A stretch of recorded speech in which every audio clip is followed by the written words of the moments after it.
सबको जय मसीह की सुप्रभात।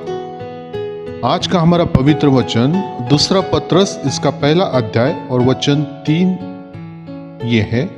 और जिस विषय पर आज हम चर्चा करेंगे वो विषय है ईश्वरी बुलाहट और चुनाव। जैसे कि हमने पिछले 2 मैसेजेस में हमने देखा कि हम विश्वास के द्वारा अनुग्रह से हमने उद्धार पाया है, और जब हम ये जान चुके हैं कि हम उद्धार पाए हुए लोग हैं, तो आगे हमें किस रीति से हमारी आत्मिक जिसे हम कह सकते हैं कि जो सफ़र है उसे कैसे आगे बढ़ाना है, उसके बारे में आज हम और विस्तार से सीखेंगे। और इसके लिए जिन वचनों का आज हम अध्ययन करेंगे वो है दूसरा पत्रस इसका पहला अध्याय और वचन 1 से लेके 11 तक, जिसमें आपके लिए मैं आज पढ़ रहा हूं दूसरा पत्रस अध्याय 1 और वचन 3।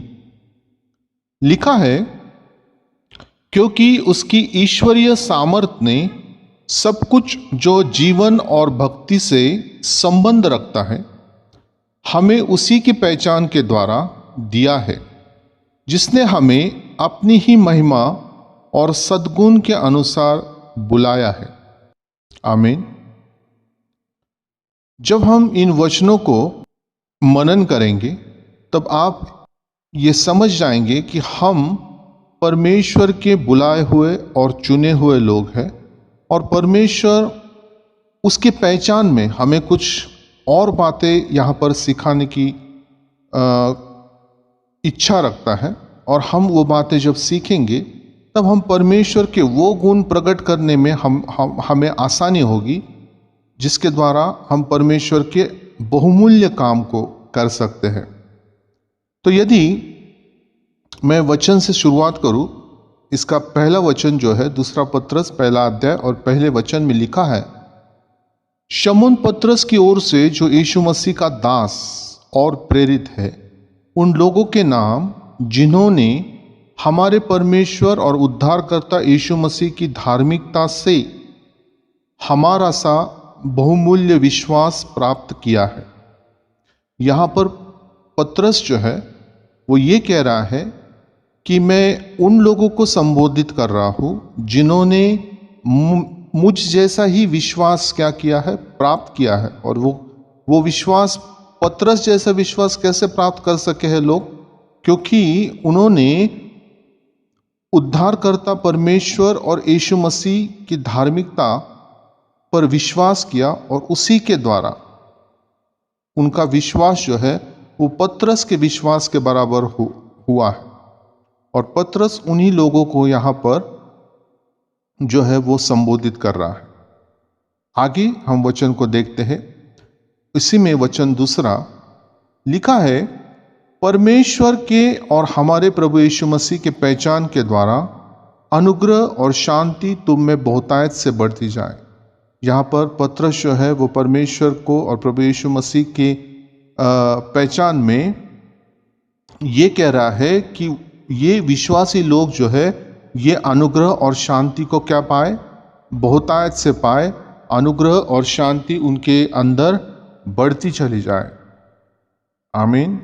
और परमेश्वर जो है वो आपको ग्रेस और शांति बहुतायत से देगा यदि आप उसमें बने रहेंगे। तो सभी विश्वासी लोगों की ये एक जिम्मेदारी बन जाती है कि जब परमेश्वर प्रभु यीशु मसीह में जब हमें चुन लेता है, जब वो हमें एक ईश्वरी बुलाहट हमारे लिए वो देता है, तब हमारी ये रिस्पॉन्सिबिलिटी हो जाती है कि हम उसमें परमेश्वर में हम और बढ़े। एक उदाहरण आपको देना चाहूँगा।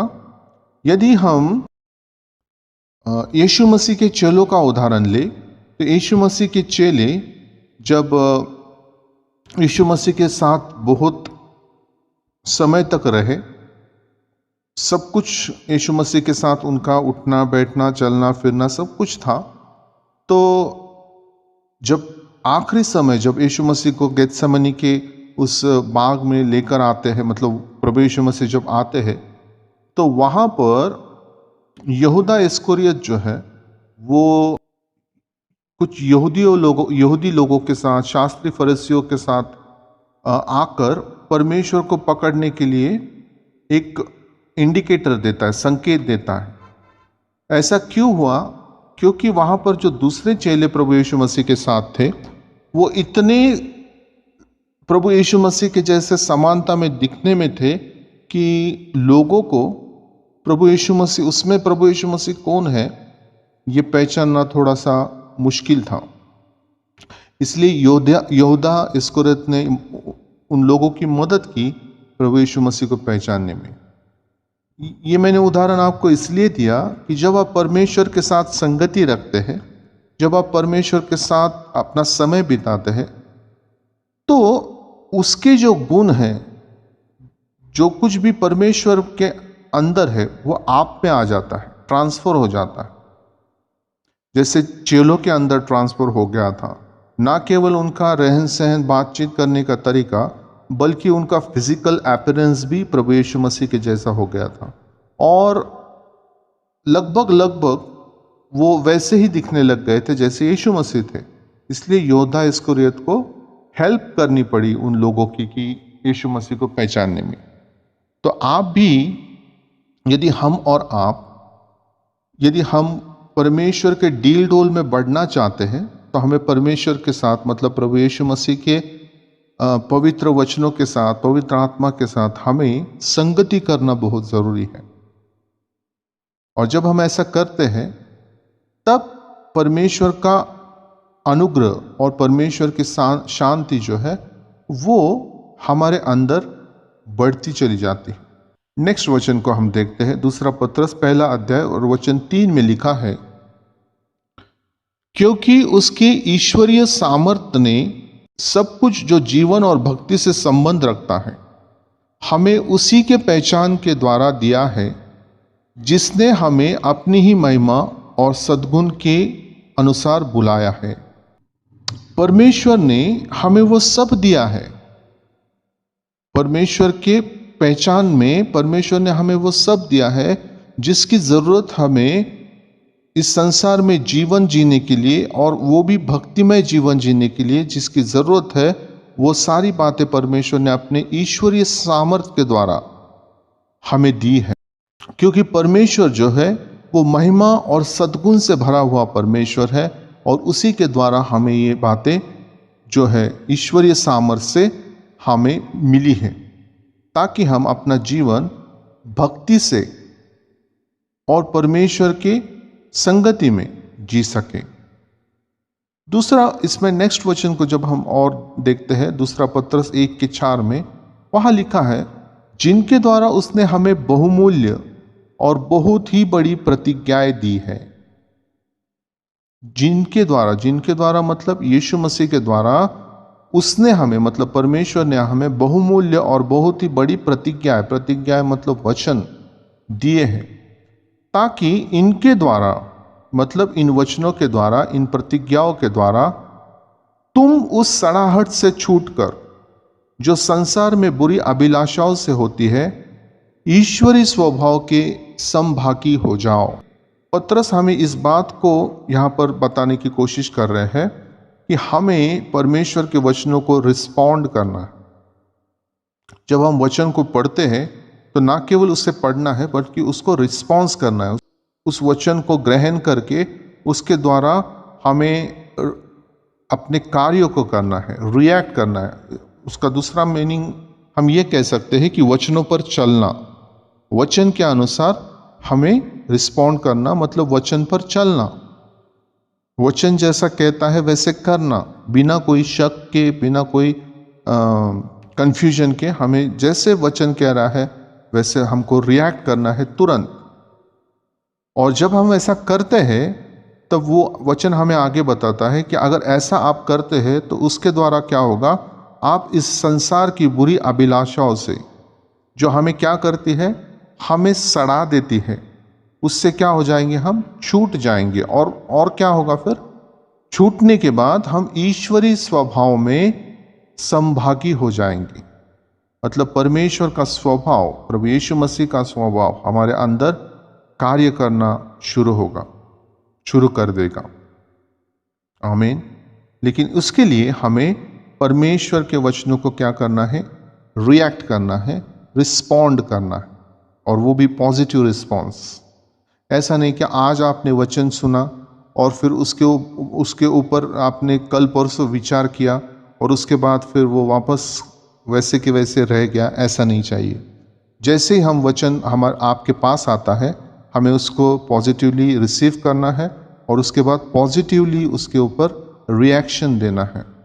आगे हम देखेंगे कि ये कितना ज़रूरी है। लास्ट में उसका कंक्लूजन मैं आपको बताऊंगा कि अगर हम ऐसा करते हैं तो क्या बेनिफिट है और अगर नहीं करते हैं तो क्या लॉस है। ओके, सो नेक्स्ट वचन में हम ये सीखेंगे कि हमारा ये जो डिवाइन नेचर है, ईश्वरीय स्वभाव जो है, वो कैसे डेवलप करना है, किसके आधार पर करना है, उसके बारे में नेक्स्ट जो वचन है वो हमें सिखाते हैं। दूसरा पत्रस 1 अध्याय और 5वें वचन में लिखा है, इसी कारण तुम सब प्रकार का यत्न करके, यत्न यानी ये एफर्ट यानी हमें क्या करना है? फोर्सफुली उन चीज़ों को करना है।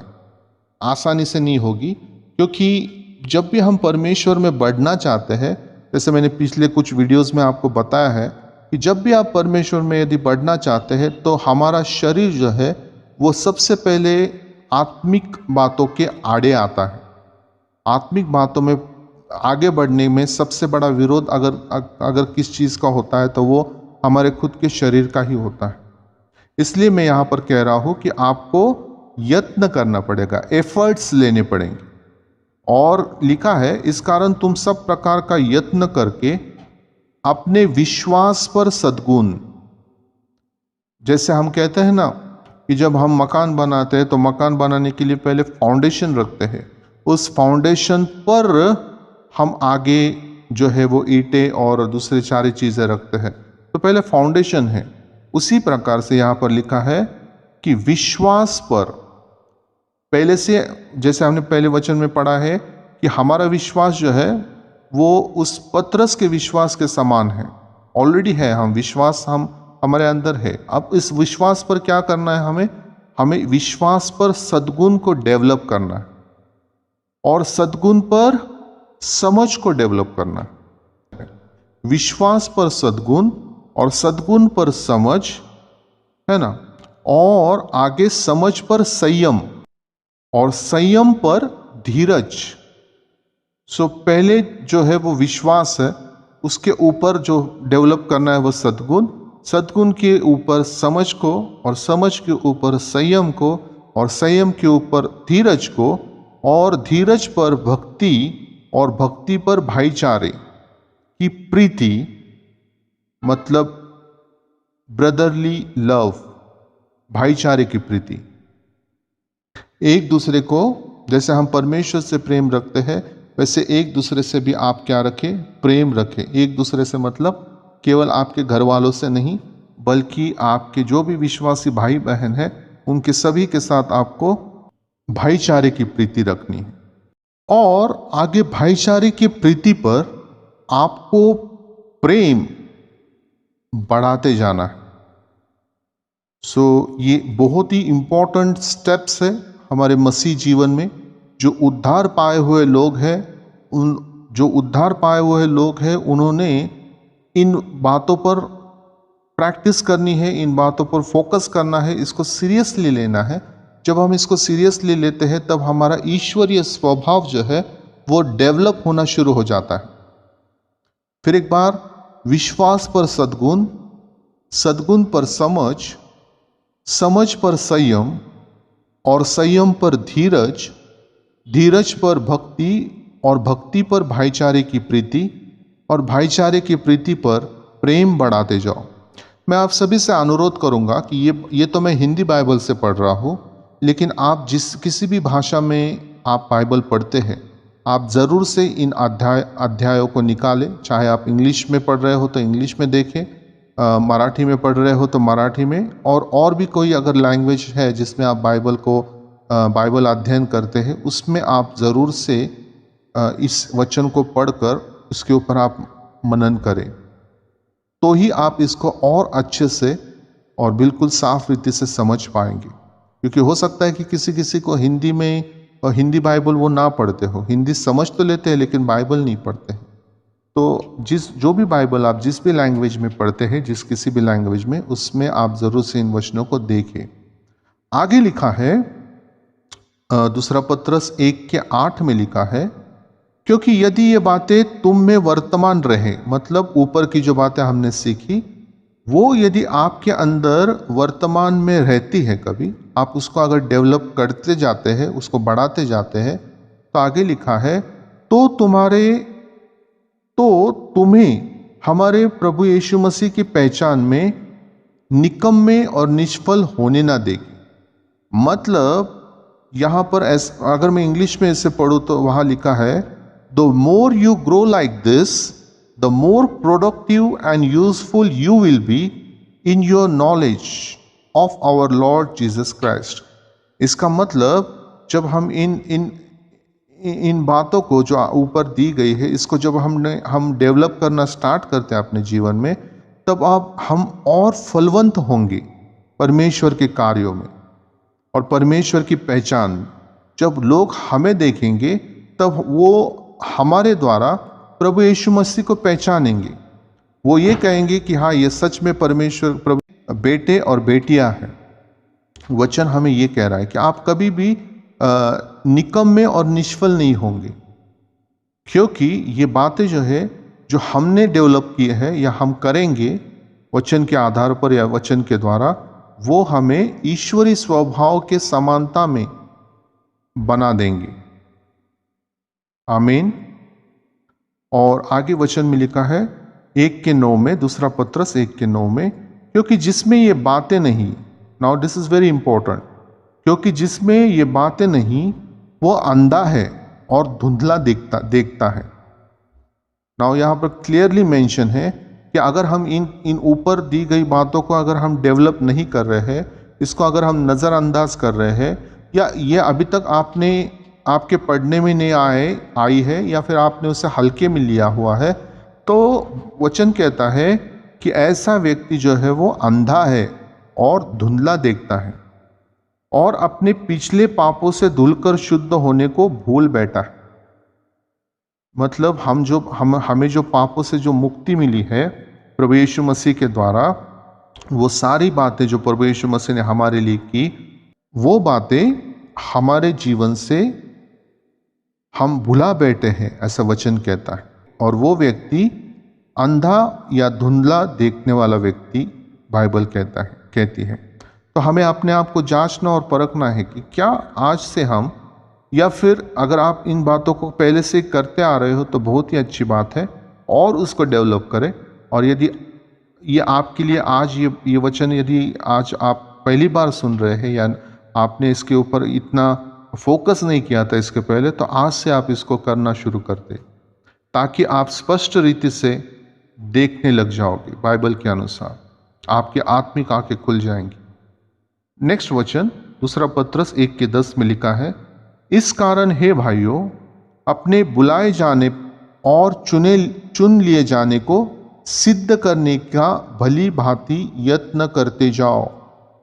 Now this is again very important कि यहाँ पर लिखा है हमारे बुलाए जाने और चुन लिए जाने को सिद्ध करने के लिए। इसको सिद्ध करना मतलब इसको प्रूफ करने के लिए कि हम बुलाए गए हैं और चुने हुए लोग हैं, तो इसके लिए हमें भली भांति यत्न करना है। मतलब बहुत ज़्यादा एफर्ट्स लेने हैं इसको प्रूफ करने के लिए, इसको सिद्ध करने के लिए कि हम परमेश्वर के बुलाए हुए लोग हैं। केवल ऐसा नहीं कि मतलब केवल नाम के लिए कि हम परमेश्वर के बुलाए हुए लोग हैं और हम अपना सांसारिक जीवन ही जी रहे हैं, बाकी कोई दूसरी चीज़ें परमेश्वर जो चाहता है वो कर ही नहीं रहे हैं। तो परमेश्वर के गुण, परमेश्वर का स्वभाव, परमेश्वर की जो ईश्वरीय बातें हैं वो हमारे अंदर डेवलप नहीं होगी। पवित्र आत्मा को हम अवसर ही अगर नहीं देंगे इस काम को पूरा करने के लिए, तो हम उस ईश्वरीय स्वभाव को हमारे द्वारा नहीं रिफ्लेक्ट कर पाएंगे। इसलिए यहाँ पर कहा गया है कि भली भांति इसका यत्न करते जाओ, क्योंकि यदि ऐसा करोगे तो कभी ठोकर नहीं खाओगे। इसका दूसरा, अगर हम इसकी दूसरी तरफ से अगर देखें तो इसका मतलब है कि अगर हम ऐसा नहीं करते हैं तो आने वाले समय में क्या होगा, हम जरूर से ठोकर खाएंगे। तो बाइबल कहती है कि यदि आपको ठोकर नहीं खानी है तो क्या करना है, हमें यत्न से हमारे बुलाए जाने और चुने जाने को सिद्ध करने के लिए ऊपर जो दी गई बातें हैं वो बातों को हमें क्या करना है। ऊपर मतलब वचन दूसरा पत्रस 1:6 और 7 में जो हमने पढ़ा वो हमें करते जाना है, उसकी प्रैक्टिस करनी है, उसको करने का प्रयत्न करते रहना है। हो सकता है कि आप जो आत्मिक युद्ध लड़ोगे उसको पूरा करते समय, मैंने कहा था कि सबसे पहला विरोधी आपका अपना शरीर ही होगा, जो आपको ये करने के लिए रोकेगा। आपको आलस आएगा, है ना, आपको नींद आएगी, आपको कोई दूसरे चीज़ें आपके माइंड में आएंगी, बहुत सारी बातें होगी जो आपको ये करने से रोकेगी। लेकिन आपको उसके ऊपर ओवरकम करना है, टेक ओवर करना है, और वो उसके ऊपर प्रभुत्व करने के लिए हमें किसकी मदद लेनी है, तो पवित्र आत्मा की मदद लेनी है। ओके, नेक्स्ट वचन में हम बढ़ते हैं। दूसरा पत्रस 1:11 में लिखा है, वरन इसी रीति से तुम हमारे प्रभु और उद्धारकर्ता यीशु मसीह के अनंत राज्य में बड़े आदर के साथ प्रवेश करने पाओगे। आमीन।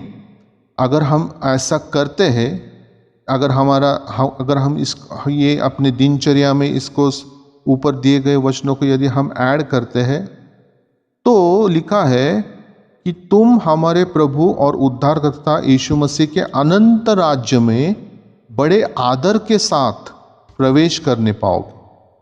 तो यदि हमें परमेश्वर के राज्य में प्रवेश करना है और वो भी बड़े आदर के साथ, तो ऊपर दी गई बातों को आपको करना ही करना है। अगर हम उसको स्किप करेंगे या अगर आप उसको इग्नोर करेंगे तो आप, हो सकता है आपको ठोकर लगे, हो सकता है परमेश्वर आपको अंधा या धुंधला देखने वाला कहे। और ये इन सारी बातों से यदि हमें बचना है तो मैं जल्दी से ऊपर की बातें फिर एक बार आपको रिपीट करता हूँ। हमें क्या करना है, विश्वास पर सद्गुण, और सद्गुण पर समझ, और समझ पर संयम, संयम पर धीरज, और धीरज पर भक्ति, और भक्ति पर भाईचारे की प्रीति, और भाईचारे की प्रीति पर प्रेम को बढ़ाते जाना है। और इसको करने का जो काम है वो बड़े एफर्ट के साथ करना है, यत्न के साथ करना है, बाइबल कहती है। ओके, और लास्ट के कुछ वचनों को यहाँ पर मैं रेफरेंस के तौर पर आपको बताकर, जैसे मैंने ऊपर कहा था कि परमेश्वर के वचनों को हमें रिस्पॉन्ड करना बहुत ही ज़रूरी है। और वो क्यों ज़रूरी है, क्योंकि यहाँ पर मैं आपके लिए पढ़ता हूँ इब्रानियों की पुस्तक, इसका अध्याय 4 और वचन 10 से लेके 12 तक। वहाँ इस तरह से लिखा है, क्योंकि जिसने उसके विश्राम में प्रवेश किया है उसने भी परमेश्वर के समान अपने कामों को पूरा करके विश्राम किया है। जिसने भी मतलब जो इन वचनों को मानते हैं, उसके ऊपर चलते हैं, उसको हमारे जीवन में प्रैक्टिकली इम्प्लीमेंट करते हैं, उन लोगों के बारे में कहा गया है कि वो भी जैसे परमेश्वर ने अपना काम पूरा करके विश्राम में प्रवेश किया, वो भी लोग विश्राम में प्रवेश करेंगे। आगे लिखा है, अतः हम उस विश्राम में प्रवेश करने का प्रयत्न करें। यहाँ पर भी लिखा है प्रयत्न करना है। ये ऑटोमेटिकली नहीं होगा, या कोई आपके लिए अभी रेडीमेड आपको वहाँ उस विश्राम में नहीं लेके जाएगा, बट इसके लिए आपको ही मेहनत करनी है, आपको ही एफर्ट्स लेने हैं। ऐसा ना हो कि कोई जन उनके समान आज्ञा न मानकर गिर पड़े। तो यहाँ पर हमें हर हालत में ये प्रयत्न करना ही करना है।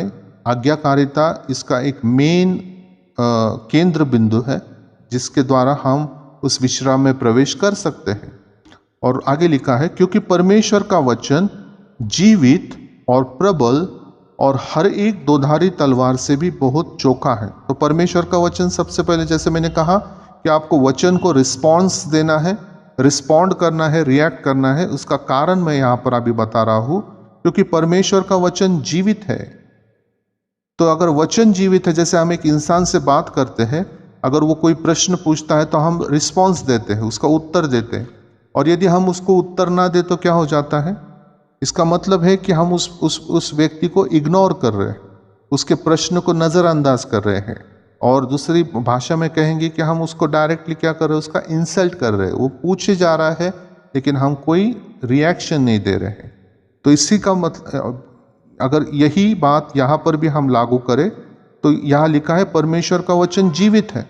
तो वचन अगर जीवित है, वचन अगर प्रबल है, और हम अगर उसको एक जिसको हम बोलते एक बिल्कुल ठंडा रिस्पांस दे रहे हैं, है ना, ना के बराबर, तो वो वचन जीवित होने के कारण वो वचन का एक तरह से एक इंसल्ट है, क्योंकि हमने ऊपर पढ़ा है कि वचन ही परमेश्वर है। तो ये परमेश्वर का अपमान है यदि हम वचन को यदि हल्के में लेते हैं, उसको अगर रिस्पांस नहीं देते हैं, तो ये परमेश्वर का एक तरह से इंसल्ट है, एक तरह से अपमान है। आगे लिखा है, मैं पूरा पढ़ता हूँ वचन। और हर एक दोधारी तलवार से भी बहुत चोखा है, और प्राण और आत्मा और गांठ गांठ और गुदे गुदे को अलग करके आर पार छेदता है। और ये सबसे इंपॉर्टेंट मुझे लगता है, लास्ट लाइन, और मन की भावनाओं और विचारों को जांचता है। मन की भावनाओं और विचारों को जांचता है। किसके मन की भावनाओं और विचारों को जांचता है? हमारे। क्योंकि जब हम वचन सुनते हैं, जब हम यदि वचन पढ़ते हैं, तो हमारे पढ़ने और सुनने के बाद हम वचन को किस तरह से एक्सेप्ट करते हैं या रिसीव करते हैं, ये वचन समझ सकता है। आई होप कि आप समझ रहे हैं मैं क्या कह रहा हूँ। ये वचन इसलिए समझ सकता है कि आपने उसे कैसे रिसीव किया, ये इसलिए जान सकता है क्योंकि वचन जीवित है और वचन परमेश्वर है।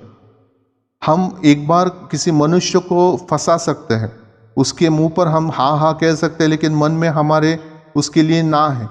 वो मन की बात तो नहीं जान सकता, लेकिन हमारे फेशियल एक्सप्रेशन से वो धोखा खा जाएगा कि हाँ भाई सामने वाला हाँ कह रहा है। लेकिन परमेश्वर के वचन को हम धोखा नहीं दे सकते। हमने जिस रीति से वचन को पढ़ा और ग्रहण किया, परमेश्वर का वचन जानता है कि हमने उसे किस रीति से किया। इसलिए जब भी हम परमेश्वर के वचन को पढ़ते हैं तो हमें इस बात का ध्यान रखना है कि हम केवल कुछ ऐसे लिखित शब्दों को नहीं पढ़ रहे हैं, बल्कि हम उस जीवित परमेश्वर के साथ जो है वो वार्तालाप कर रहे हैं, उसके साथ हम बातचीत कर रहे हैं। परमेश्वर वचन के द्वारा हमसे बात करता है और उसके बाद हम कैसे रिएक्ट करते हैं, हमारा रिस्पॉन्स कैसे है, वो परमेश्वर देखता है। और इसीलिए बहुत बार लोग वचन पढ़ने के बाद उस पर कोई रिएक्शन नहीं, कोई रिस्पॉन्स नहीं, कोई हाँ नहीं, कोई आमीन नहीं।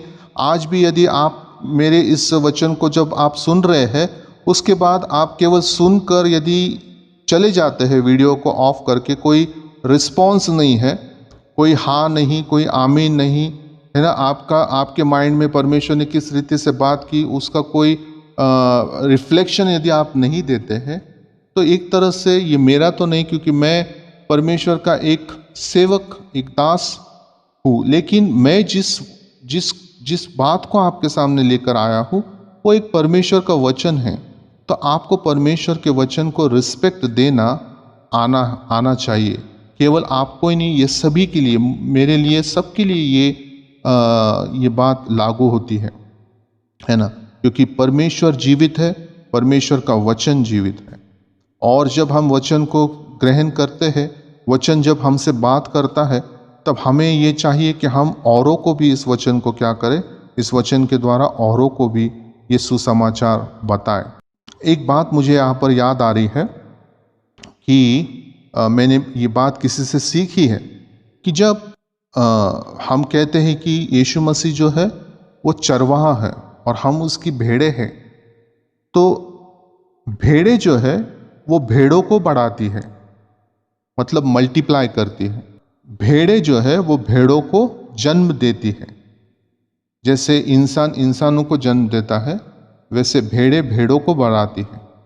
और भेड़ों का जो रखवाला है वो बड़ी हुई भेड़ें जो है, मतलब जो मल्टीप्लाई हुई भेड़ें जो है, उसको संभालने का काम, उसको चराने का काम, उसको आत्मिक स्पिरिचुअल फूड देने का काम, या जो भी ज़रूरत है उसको पूरा करने का काम उस चरवाहे का है। लेकिन मल्टीप्लाई करने का काम जो है वो भेड़ों का है। तो यदि आप ये बातें यदि आप तक ही सीमित रखोगे, तो जो भेड़ें हैं, परमेश्वर की जो भेड़ें हैं, परमेश्वर के जो लोग हैं, उनके पास ये सुसमाचार नहीं जा सकता। तो ये जिम्मेदारी आज से आपको उठानी है। और ये मैं मेरे लिए नहीं कह रहा हूँ, ये मैं परमेश्वर के कार्यों को अगर हमें आगे बढ़ाना है तो हमें कुछ मूवमेंट्स करने पड़ेंगे, हमें कुछ जिम्मेदारियाँ लेनी पड़ेगी, और तब जाकर परमेश्वर का राज्य बढ़ेगा। और हम अधिकतर लोगों का ये है कि जब वो वचन को सुनते हैं तो बस सुनते हैं और उसे बंद कर देते हैं, उसे शेयर नहीं करते हैं, जिसे शेयरिंग ऑफ गॉस्पल कहते हैं। सांसारिक बातें, दूसरी सारी बातें हम एक दूसरे के साथ बड़े टाइम निकाल कर शेयर करते हैं, लेकिन जब परमेश्वर की बात आती है तो हम उसको वहीं पर दबा देते हैं। मैंने बहुत बार देखा है कि जो संसार की, आज जब देखता हूँ मैं, तो संसार की बातों को बहुत क्विकली रिस्पॉन्स मिलता है। तो आप सब लोग जानते हैं कि सांसारिक बातें जो है ये परमेश्वर की ओर से नहीं है। अगर परमेश्वर की बातें हैं तो वो परमेश्वर की ओर से आती है, पवित्र आत्मा के द्वारा आती है। और अगर हम परमेश्वर के जन हैं तो हमें उसको पॉजिटिव रिस्पॉन्स के साथ आगे लोगों तक पढ़ाना है, पहुंचाना है। तब हम परमेश्वर के बेटे और बेटियां कहलाने के हकदार हैं, क्योंकि हम परमेश्वर के कामों को कर रहे हैं। आई होप कि मैंने जो भी बातें आपसे यहाँ पर आज शेयर की वो आप समझ गए होंगे कि हमें अगर मसीह में बढ़ना है, अगर मसीह के डीलडोल में बढ़ना है, अगर ईश्वरीय स्वभाव को हमें लोगों को दिखाना है कि हम परमेश्वर के चुने हुए लोग हैं, परमेश्वर के चुने हुए हम बेटे और बेटियां हैं, तो जिन बातों को परमेश्वर या इस पत्री में पत्रस हमें सिखा रहे हैं कि क्या करना चाहिए, वो यदि हम आज से ही करना शुरू करेंगे सीरियसली, आने वाले समय में हम एक लाइफ चेंजिंग रोल को अदा करेंगे। आप अपने जीवन को तो बदलेंगे ही बदलेंगे, लेकिन आपके द्वारा आप औरों को भी क्या कर सकते हैं, बदल सकते हैं। आमीन। जैसे यीशु मसीह के साथ चेले रहे तो चेले जो है वो यीशु मसीह के डील डोल में क्या हो गए, बदल गए। वैसे ही आपके साथ जो लोग संगति करेंगे, जो लोग आपके साथ रहेंगे, वो आपको देखा देखी आपके अंदर परमेश्वर प्रभु यीशु मसीह को देखेंगे, उनके कार्यों को देखेंगे। आई होप कि ये सब आपके जीवन में उसी रीति से हो जिस रीति से पत्रस चाहते थे, जिस रीति से परमेश्वर चाहता है, और जिस रीति से प्रभु यीशु मसीह की इच्छा है कि आप उसी के जैसे बने। आइए हम प्रार्थना करें। पिता परमेश्वर, मैं प्रभु यीशु मसीह के पवित्र और सामर्थ्य नाम से आपके चरणों में आता हूँ। प्रभु, मैं धन्यवाद देता हूँ प्रभु परमेश्वर कि आपने प्रभु परमेश्वर ये समय आपके प्रियजनों के साथ प्रभु यीशु मसीह में संगति करने के लिए हमें दिया। प्रभु परमेश्वर राजा, लॉर्ड फादर, जो भी बातें आपने वचन के द्वारा प्रभु परमेश्वर आज हमें सिखाई, प्रभु आपने हमें ये सिखाया कि यदि हम लोग प्रभु परमेश्वर आपके डील डोल में, आपके स्वभाव के अनुसार यदि अपना जीवन जीना चाहते हैं, तो जो बातें आपने हमें सिखाई प्रभु परमेश्वर वचन के आधार पर, वो बातें हम अपने जीवन में प्रभु 100% करने वालों में से बने प्रभु राजा, ताकि प्रभु परमेश्वर ये संसार हमें आपके बेटे और बेटी के नाम से जानने पाए। प्रभु राजा, हम संसार के गुणों को प्रकट करने वाले नहीं, बल्कि परमेश्वर के गुणों को प्रकट करने वाले बनने पाए प्रभु राजा। और इसके लिए प्रभु जिन चीज़ों की ज़रूरत है प्रभु परमेश्वर, जो अनुग्रह, जो विश्वास प्रभु परमेश्वर पिता जो हमें चाहिए, वो आपने प्रभु यीशु मसीह के द्वारा हमें दिया है प्रभु राजा। हमारा ये कर्तव्य बनता है प्रभु राजा, हमें जो प्रभु आपने यत्न से करने के लिए कहा है वो बातें प्रभु परमेश्वर पिता, जैसे आपने कहा प्रभु परमेश्वर पिता कि विश्वास पर सद्गुण, और सद्गुण पर समझ, और समझ पर संयम, और संयम पर धीरज और धीरज पर भक्ति और भक्ति पर भाईचारे की प्रीति और भाईचारे की प्रीति पर प्रेम को बढ़ाते जाओ, तब तुम जो मैंने किया, जो मेरा स्वभाव था, उसी स्वभाव के तुम भी बन जाओगे। और लास्ट वचन में हमने पढ़ा प्रभु परमेश्वर पिता की, जब ऐसे स्वभाव के हम बनेंगे प्रभु, जैसे आप थे प्रभु परमेश्वर, और आपके कार्यों को जब हम पूरा करेंगे प्रभु इस संसार में, तब वचन कहता है कि बड़े आदर के साथ हम आपके स्वर्ग राज्य में प्रवेश कर पाएंगे प्रभु। तो मेरी यही प्रार्थना है प्रभु परमेश्वर पिता कि प्रभु आज जितने भी लोग प्रभु परमेश्वर पिता इस वीडियो के माध्यम से, इस चैनल के माध्यम से प्रभु इस प्रार्थना में, इस वचन के संगति में जुड़े हैं प्रभु, हम सब लोग प्रभु परमेश्वर पिता आपके लिए प्रभु परमेश्वर पिता एक आदर का कारण बने प्रभु राजा। हम भी प्रभु परमेश्वर पिता बड़े आदर के साथ प्रभु परमेश्वर आपके स्वर्ग राज्य में प्रवेश करने वालों में से बनने पाए प्रभु राजा।